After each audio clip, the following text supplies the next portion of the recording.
me say a special good evening and a happy Republic Day to a lady who is no stranger here to the Observer. Plus, a good evening to you, Economist Dr. Indera Sagewan.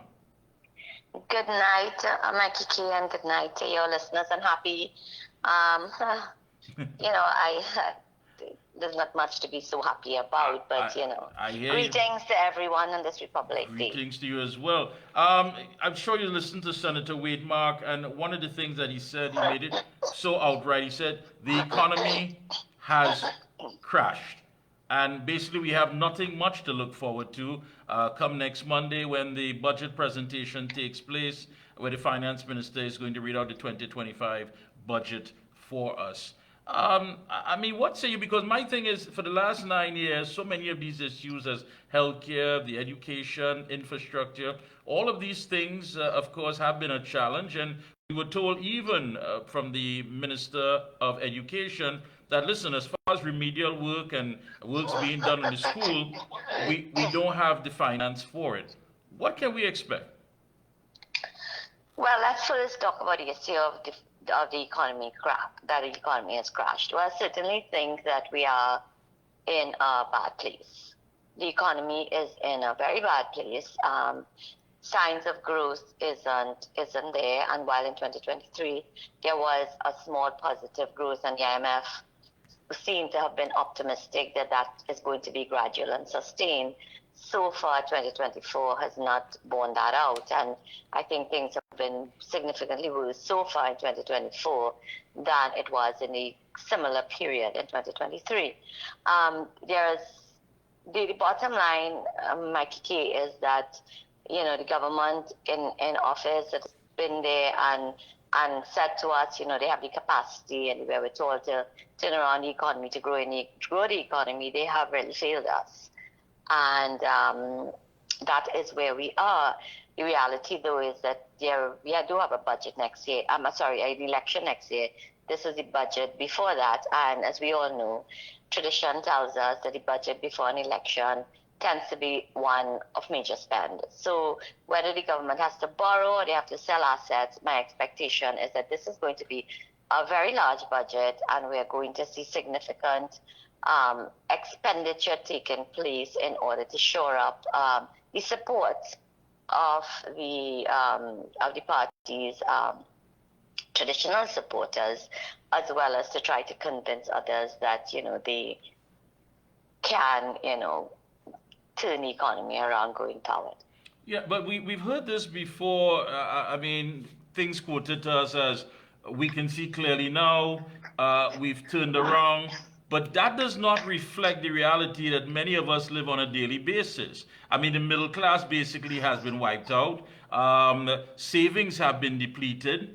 So many on the breadline. And the only indicators that we hear that the government looks at is that who's attending functions, who went to a concert, the amount of people that turned out. That in itself cannot be real. So, I mean, after 9 years, and yes, we are at a point where we're past stagnation. What basically is going to be needed now as far as to get anything started? Well, it is not an easy feat, Mikee K. There is no quick fix. There is no magic wand that can turn around the economy of Trinidad and Tobago. We will have to bite some hard bullets going forward in order to turn it around. But what we need is a government that has a vision for it. We need a government that can get over itself with respect to this love affair that it has going on with the traditional energy sector. We need a government that can really start building out sectors, alternative sectors to oil and gas. Last year in 2023, when the budget was read, the projected growth for the energy sector. And the energy sector, I should let people know, is what would be natural gas extraction and production, oil, condensate. Those are the sectors that come. Those are the areas that come together in order to be called the energy sector. And what in fact happened is that these three areas contracted significantly in 2023. In fact, I think it is somewhere in the vicinity of -13 that the it contracted by about 13% rather than growing by what was hoped for, 2.95%. And my expectation is that the contraction is going to be even more severe in this year. The growth that took place in 2023 came from what is called the non-energy sector. Now, within that is the petrochemical sector, that is ammonia, urea, etc. However, that element contracted. Where we saw growth taking place is in areas such as food and beverage, which is a no-brainer, always tends to happen. But trade and repair and retail, these are the areas that we saw growth happening. And basically, the message is that outside of oil and gas, we're a trading sector. We know how to buy from the rest of the world and sell to ourselves and maybe export some of it. And this is why our foreign exchange crisis continues to intensify. This is why our food import bill continues to accelerate, because we are not prepared to do anything more than pay lip service to issues such as economic diversification, so that this particular government and every reading of its budget, other incarnations of the PNM, would have spoken the language of food security and talk about its importance. And it is, in fact, very, very important. Not that we can ever feed ourselves everything, but certainly being able to maximize your potential. The potential of your agricultural sector and your agro-processing sector is something any smart country would want to do. And while government after government tends to speak it, when you come to the actual allocation, it is an odd occasion where the Ministry of Agriculture will get over $1 billion. Generally, it's about $750 million, and about 90% of that goes to recurrent expenditure. So there's very little, about $75 million that is available for capital expenditure within the agricultural sector. So it is no wonder that it continues to contribute less than 1% to GDP. But what is also very telling is in 2023, let's take a crop like cocoa, which, we constantly boast about the fact that we have fine flavor cocoa, and, the world wants it, the demand is so high, price is so high. But our production of cocoa in 2023 moved from 85 kilograms to I think about 8.5, which is almost zero, because compare that to the 1930s when we produced over 37,000 tons. It is really chalk and cheese in terms of where we were with this particular aspect of agriculture where we are today. The coconut industry is in dire straits. Coconut is there's global growth in the coconut industry for oil, for drinking water, for all sorts of things. Our coconut industry is dying, literally dying. I agree. It's plagued by disease, and we simply can't seem to get a handle on it. Even the government, after government, we've had consultants come from India, all sorts of things to help us revive it, and we've simply not done it because there's not a political will to do it. But there you go. But it goes back. It goes back to what you said just a few minutes ago. The vision. I mean, if you lack the vision, because you said bite the bullet. And we are tired as citizens of hearing, you tighten your belt, make the sacrifice, bite the bullet, all of these things. When in fact, the reality of it is that, you have a prime minister saying in his Republic Day message, we need to forge love in our homes. But that home is not going to forge much love if a mother cannot feed her children.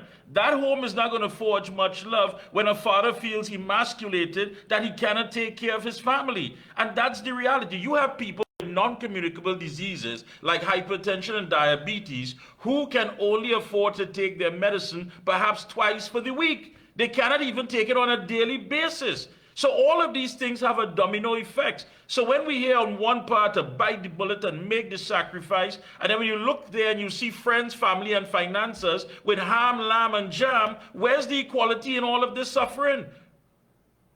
I totally agree with you. But it doesn't change the fact that we are where we are. We should be in a lot better place.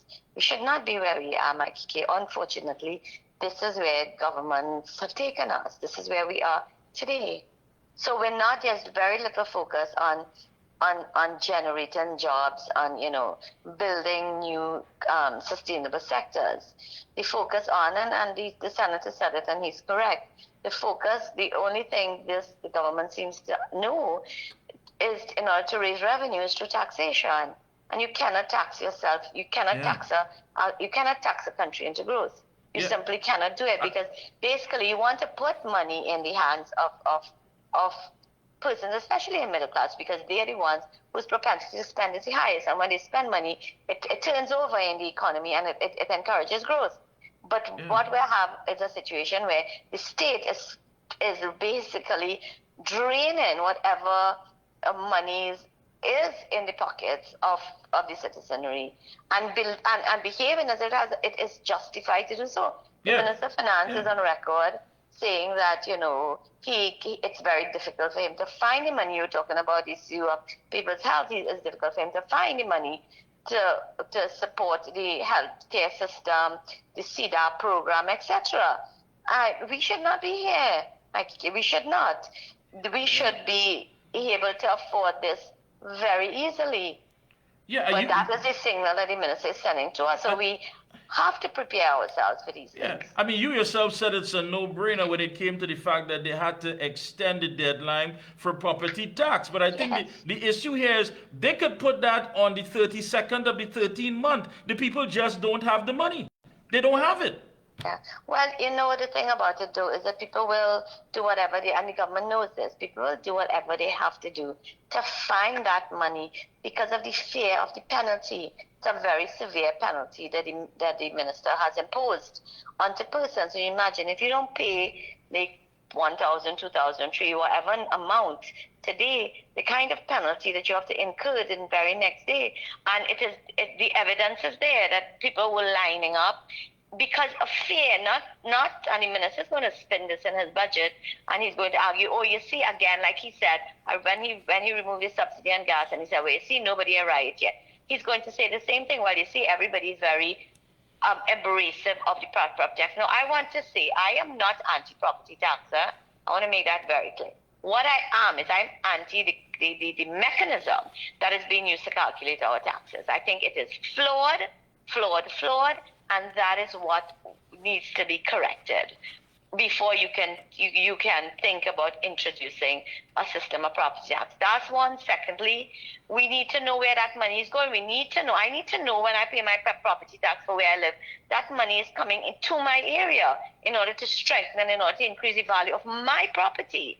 That it goes into the consolidated fund and the Minister of Finance can allocate it however he pleases does not in any way give me any sense of comfort. No, you're right. And I want to agree with you. Well said. I must say that, because at the end of the day, you want to know exactly where that money is going. Is it really going to help with my garbage collection? Is it really going to help us? Because we were sold a big thing about local government reform. Now, that narrative has died down. We were sold that this is going to be the best thing since sliced bread. But now, I think the issue is, if I'm paying this money, will I get the service that I deserve? I will not be surprised if after the election, when we have the next reading of the next budget, if this government is to win, then the minister says, well, we can't afford garbage collection. And therefore, you have to find another mechanism for us to pay for it, because that seems to be the modus of the government. You are, like I said, love affair with oil and gas. You're spending enormous resources and time and effort going after the dragon deal, and by all means do that. But where are the committees? Where are the ministerial subcommittees? Where are the teams of professional and experts who are building out new growth sectors? That is what we need to see happen. If we look at tourism again is another no-brainer. All our neighboring islands in Vincent, Grenada, etc., except when they're hit by a natural disaster over which they have no control. Once that's not happening, their tourism sectors are booming. The Caribbean islands are leading the world with respect to the recovery of tourism post-COVID. Where is Tobago in this? And Tobago is an island as small as any one of these islands. Tobago is languishing. Its tourism product is languishing. It is dying. And we're not doing anything to revitalize it. In fact, Yeah. our figures still continue to be about 21%. Our visitor arrival continue to be 21% below 2019 figures, which was pre-COVID, and even in Yeah. 2019, it was not doing well at all. And And look at then it. when you add crime and There you go.